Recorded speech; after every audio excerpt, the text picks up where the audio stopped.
Bonjour et bienvenue sur Télé Djibouti pour suivre cette édition de la mi-journée. Les titres de l'actualité de ce mardi 16 mars. Sous la présidence du chef de l'État et chef de gouvernement, s'est tenu aujourd'hui les travaux de la 7e séance du Conseil des ministres. Plusieurs questions étaient à l'ordre du jour. Éléments de réponse dans ce journal. Une forte délégation égyptienne donc en visite de travail à Djibouti. Également dans l'actualité internationale, l'Italie se réconfine. L'inquiétude règne en Allemagne et en France. Voilà pour le sommaire. Merci si vous nous rejoignez sur Télé Djibouti. Sous la présidence du chef de l'État et chef de gouvernement, Ismaël Omar Guelleh, s'est tenue aujourd'hui la 7e séance du Conseil des ministres où plusieurs questions étaient à l'ordre du jour. Écoutons le compte rendu du chef de la diplomatie djiboutienne, également porte-parole du gouvernement, Mahmoud Ali Youssouf. Bismillahirrahmanirrahim. Sous la présidence du chef de l'État, son Excellence M. Ismaël Omar Guelleh, s'est tenue la 7e séance du Conseil des ministres en ce mardi 16 mars 2021. Étaient inscrites à l'ordre du jour 5 questions. La première question concerne une communication relative à la dynamique de l'emploi dans les régions, faite devant le Conseil par le ministre du Travail. Les ateliers liminaires tenus dans les 5 régions de l'intérieur ont permis de dégager un certain nombre de recommandations et de bonnes pratiques afin de promouvoir l'emploi des jeunes dans les régions. Parmi ces objectifs, il y a celui de faire mieux connaître et comprendre les perspectives d'emploi dans les régions de l'intérieur dans le contexte du système intégré. Promouvoir le lancement d'activités respectueuses de l'environnement socio-économique et concevoir des programmes de formation professionnalisante tant sur la pêche, l'agriculture, mais aussi l'utilisation du numérique dans bien d'autres domaines d'intervention, notamment les services. La dynamique de l'emploi retenue par le ministre du Travail œuvre naturellement pour la promotion de l'emploi rural et pour la réduction de la précarité, de la pauvreté dans toutes les régions. Le ministère du Travail, en étroite collaboration avec le secrétariat d'État chargé de la décentralisation, adopte une approche géographique plutôt que sectorielle. Il soutient la conception d'une stratégie d'emploi rural à court, moyen et long terme et d'une série de plans d'action. La dynamique de l'emploi pour les 5 régions va être déployée parallèlement avec d'autres mesures gouvernementales, et ce dans le cadre de l'environnement spécifique régional.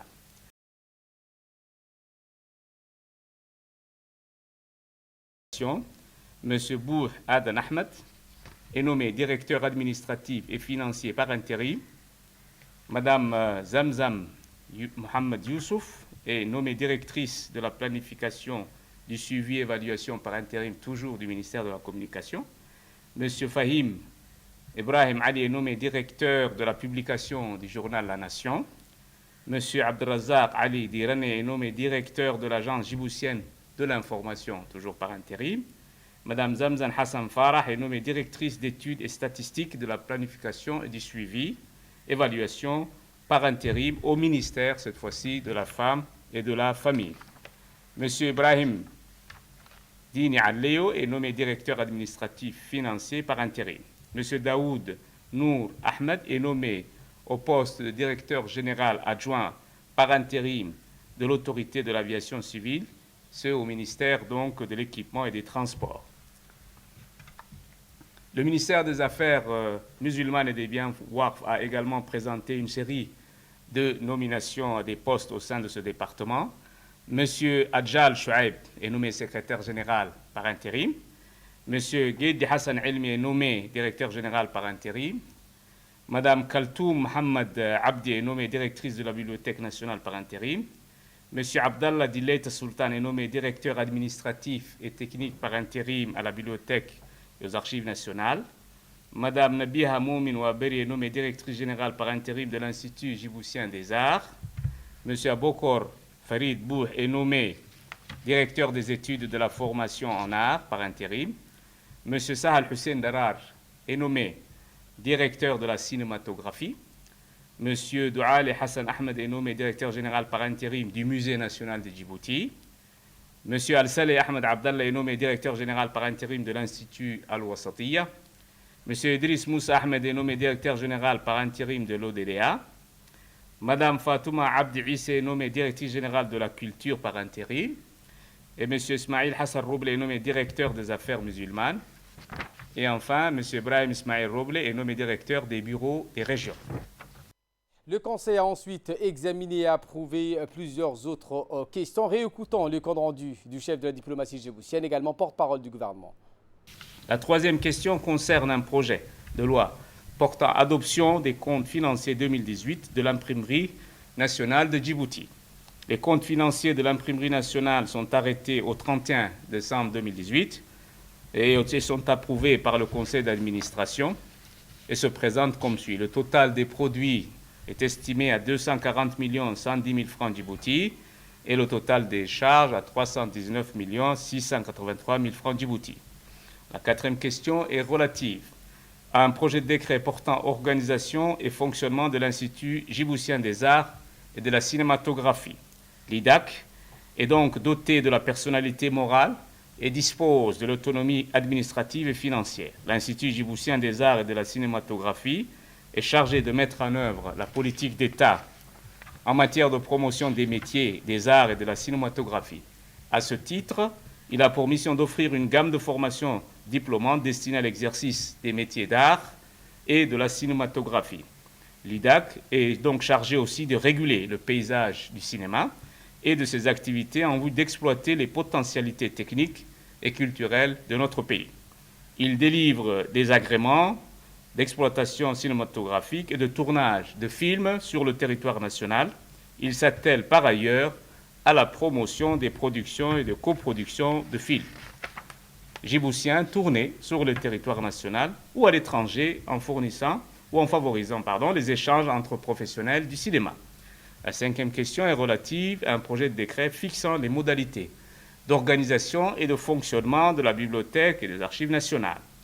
Cette nouvelle institution qui s'ajoute à notre paysage culturel et intellectuel arrive à point nommé dans une époque où la promotion de la lecture alliée à l'exploitation des opportunités offertes par les technologies numériques s'oppose avec plus d'acuité. La bibliothèque et les archives nationales sont chargées de mettre en œuvre cette politique nationale de collecte et de diffusion de la production éditoriale, de la conservation du patrimoine archivistique national et la mise à disposition de ce patrimoine auprès des usagers. Elle est chargée aussi de mettre en valeur les archives publiques en provenance des administrations centrales de l'État, de toute autre entité privée possédant des fonds d'intérêt national. La bibliothèque et les archives nationales veillent à la sauvegarde des documents d'archives dans l'intérêt public, tant pour les besoins de la gestion et de la justification des droits des personnes physiques ou morales, publiques ou privées, que pour la documentation historique, la recherche et la mémoire. La coopération énergétique au centre de discussion entre le ministre de l'Énergie djiboutien Younis Ali Guedi et le ministre des Finances de l'Éthiopie, M. Chidé, le haut responsable politique éthiopien et djiboutien, ont échangé sur les relations d'amitié et de coopération. M. Guedi et son hôte ont loué longuement la réussite de la coopération énergétique entre Addis Abeba et Djibouti.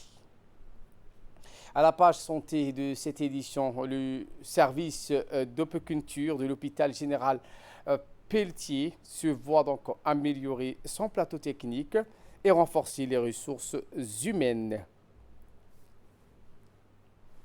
En effet, l'acupuncture est l'un des 5 piliers de la médecine traditionnelle chinoise. Elle se base sur le fonctionnement énergétique du corps.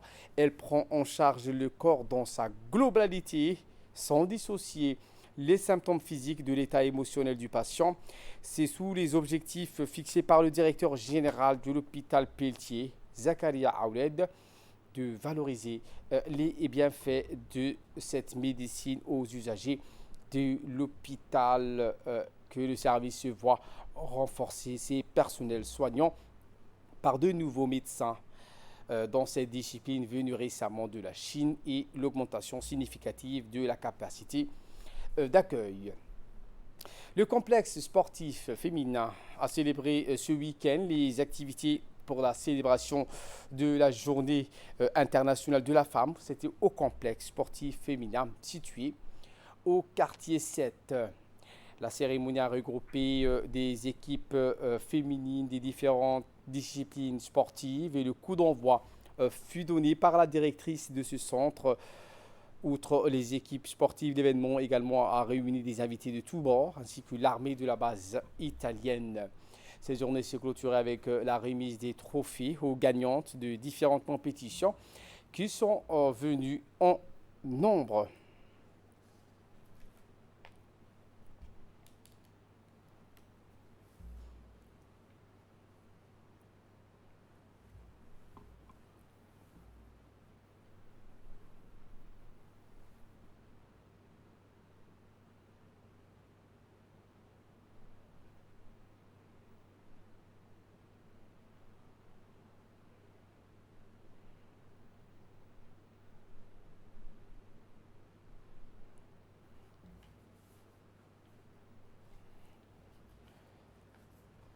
L'actualité dans les régions de l'intérieur, notamment la ville de l'Unité, où dans le cadre du dynamique de l'emploi des régions, le concours pour le recrutement de 10 fonctionnaires a eu lieu ce week-end sous la supervision de la conseillère technique du ministre du Travail, Mme Koina Omar Dahelo, et du principal du collège d'enseignement moyen de Dikil, M. Mohamed Ahmad. Au total, 69 candidats ont participé à ce concours. À ce propos, le ministre du Commerce, Hassan Hamad Ibrahim, accompagné du préfet de la région, Adan Darar Moussa, et le président du conseil régional, Younis Abdurrahman Younis Aré, se sont déplacés pour voir de visu le bon déroulement de ce concours qui s'est donc passé dans des bonnes conditions avec un climat serein.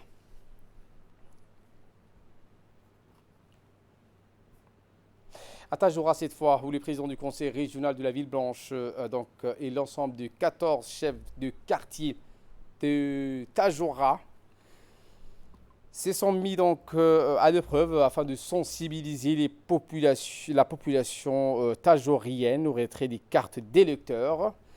Lors de cette réunion, le président du conseil régional, M. Omar Hussein, a invité les chefs du quartier à s'impliquer davantage dans leur communauté pour les inciter donc à retirer leur carte d'électeur. À Hayou, cette fois, suite au contrôle intensif mené par les gendarmes de la sécurité routière sur l'ensemble des corridors des routes nationales, la délinquance routière, mais aussi le trafic illicite de tout genre a observé une pacification depuis ces derniers temps. Dans cette optique, dans la soirée du 12 mars, les gendarmes de l'escadron de sécurité routière au service du carrefour du P4 ont intercepté un minibus provenant de la région d'Obok ayant à son bord 15 passagers. Lors du contrôle d'usage, le flair des gendarmes a été attiré par un passager au comportement suspect. Ainsi, les officiers des polices judiciaires ont été appelés sur place en vue d'effectuer une perquisition sur 6 bagages. Le détenteur de cette marchandise l'a acheminée depuis le Yémen sans passer par la procédure douanière en vigueur. Après avoir informé le service de douane, le mis en cause a été placé en garde à vue. Il sera déféré devant le procureur de la République pour acte de contrebande.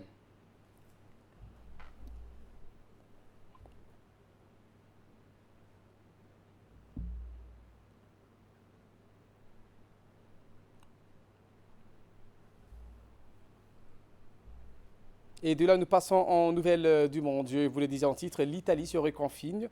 L'inquiétude règne en Allemagne et en France. L'Italie sera confinée ce lundi dans la majeure partie du pays, tandis que des inquiétudes s'exprimaient en Allemagne. En France, face à la troisième vague de la pandémie en Italie, où les 100 000 morts du Covid-19 ont été dépassés. Au contraire, les 3/4 de la péninsule sont classés à partir de lundi en zone rouge jusqu'au 6 avril, période englobant les fêtes de Pâques. Les écoles y sont fermées, tout comme les bars et restaurants, ainsi que la plupart des commerces non essentiels. Voilà pour l'essentiel de ce 15h. Merci à vous de nous avoir suivis et très bon suivi des programmes sur Télé Djibouti.